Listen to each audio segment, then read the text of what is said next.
Welcome home to Eden. Okay, so let's help you pivot those thoughts of fear and negativity that you're wallowing in, that are starting to consume you. Let's help you pivot them, okay? Because the secret to pivoting into a really positive mind frame, there's the thunder, right?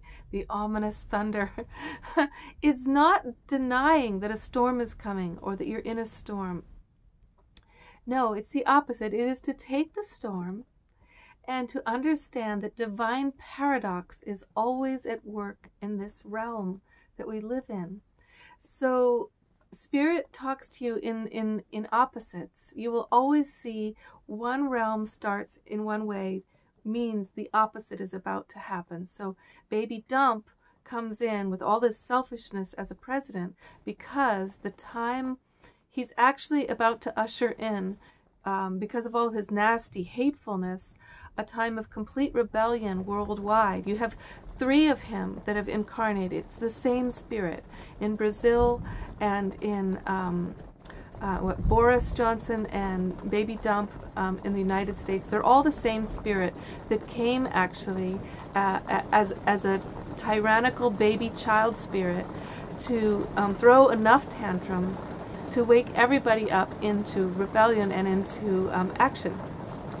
So everything that's terrible in your life right now, everything that looks terrifying and scary, is about to revolve into the opposite, especially because we're about to have a revolution from within. That's what we're actually in. As everybody is sitting at home in silence and in, isolation, we are being forced and called to go within and have a revolution from within about everything that's meaningful, everything that's important. That's, of course, love.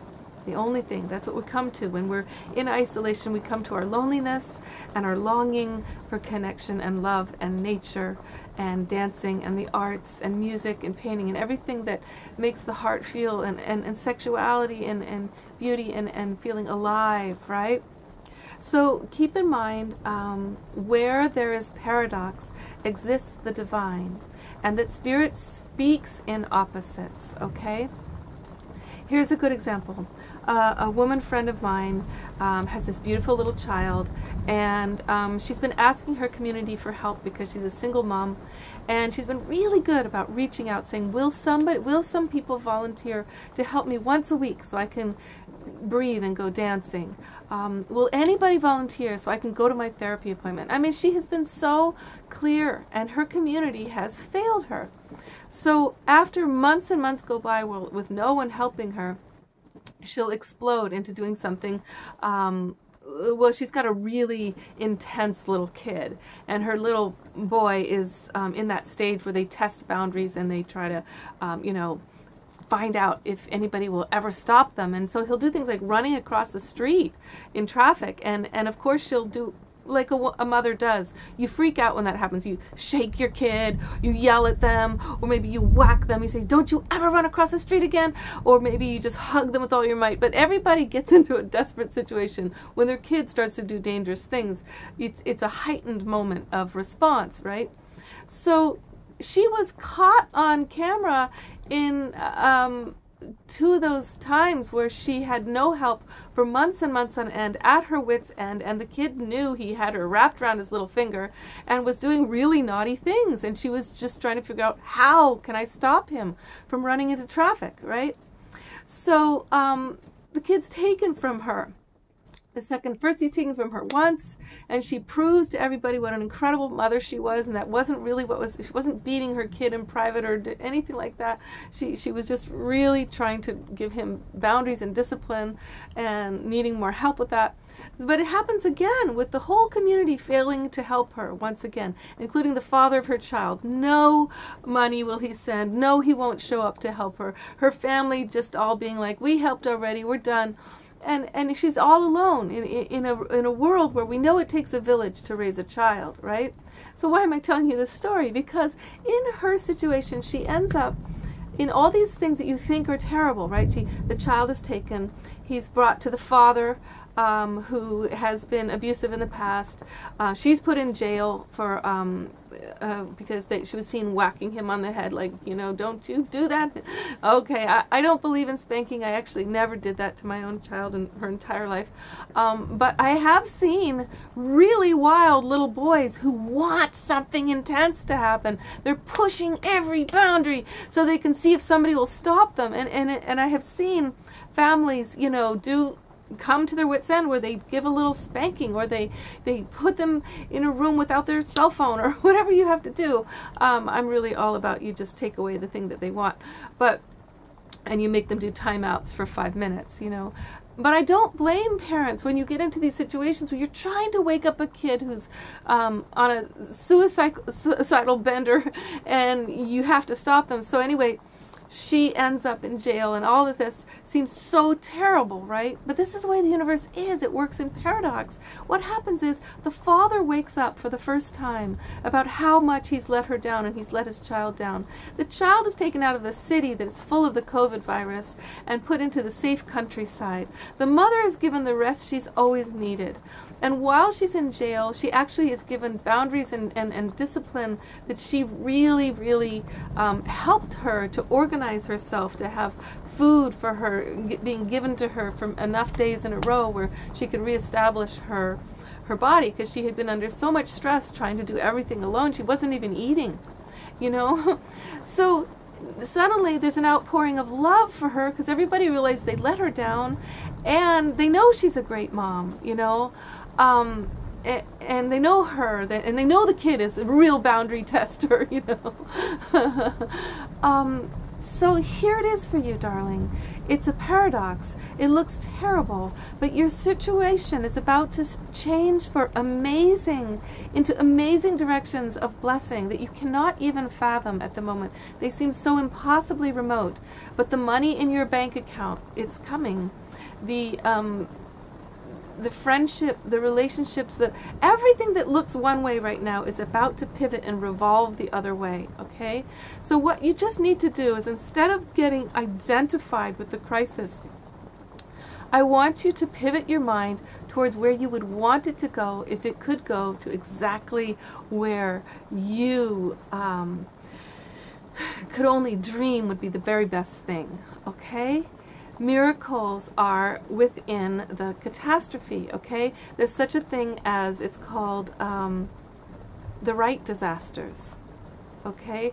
Now, if I'm talking about people's death and the COVID virus, even our death, you know, when it seems like an accident, there are angels that greet us as long as that we don't commit suicide. Committing suicide is a problem because that's when it's not aligned for all of our angels and all of the grace of our life to release us into the next life. And you know, a lot of people right now are needed as angels. So there's too many on the planet to help the full cycle. And there's a lot of people who've reached a high octave.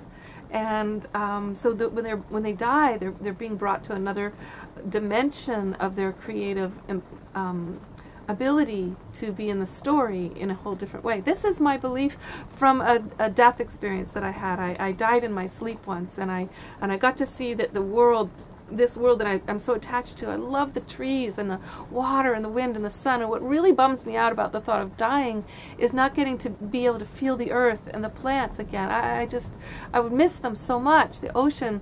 But when I died in my sleep, it was during a shaman was working on me during the time and put me into this whole ritual time period of where I started to dream and fast and hallucinate, and all kinds of things happened, and I died in my sleep, or almost died.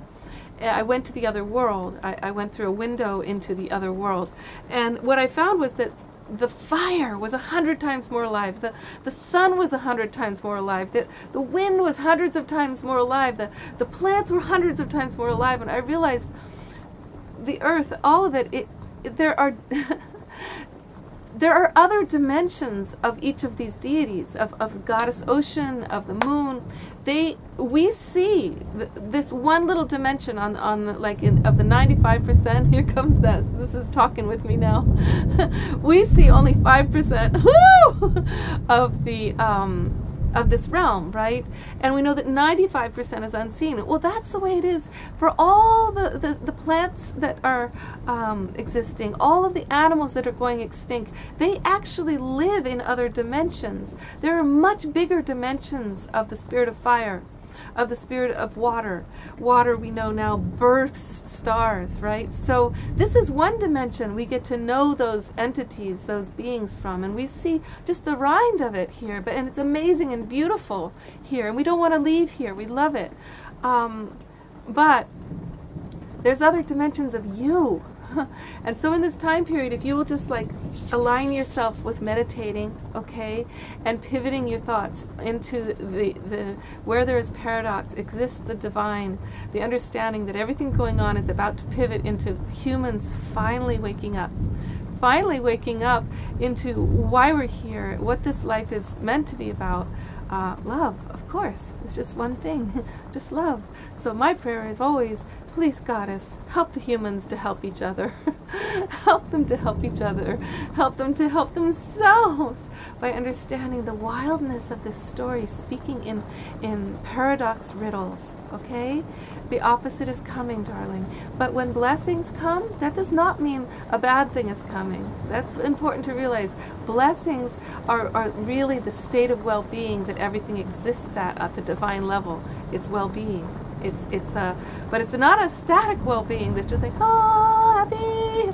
It's a relational well-being. That's consciousness exchanging itself with its own molecules, with polarities of masculine and feminine. So as we embrace the feminine now, we're all in this moment, right?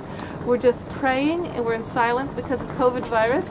And it's this moment where we go, oh, what's been missing? The divine feminine. The feminine in every way. Valuing the feminine and also embracing her wildness, her paradox, her intensity. And instead of fighting it and trying to numb it and control it, dominate it, instead it's learning how to go with the wave, okay? Surrender to the wave and let it move through you. So if you get this illness, just let it move through you, okay? And make your little your placebo, your rose placebo, make a placebo for yourself that says, this protects me from all illnesses. And take your placebo, steam your face over the boiling water, which will kill the virus in your nose. Gargle with salt water. Make that tea with garlic and ginger and honey and cayenne and lemon and all those things. And darling, we are in for a really exciting transfiguration of our what it is to be human. Okay, what a beautiful storm I'm in. I'm in my little tiny home trailer, and it's very vulnerable. And the paradox is, ever since I moved into this vulnerable trailer, I feel safer. I feel that I've let in way more spirit, because the more heaviness we have that is materialistic, the less spiritual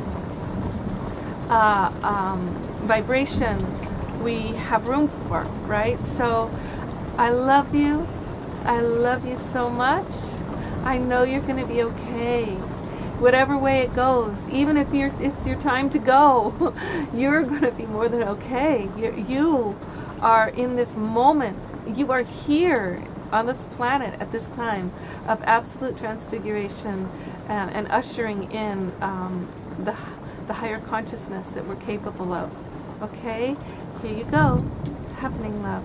Just let it be. Let it happen. Okay? Let it move through you like a wave. And step onto the wind of the goddess. Step onto the goddess wind. She will carry you. And the cloud of you that has many blessings to bring, she will bring your blessing cloud and help you rain down on those who need you. Okay? Love you. Love life.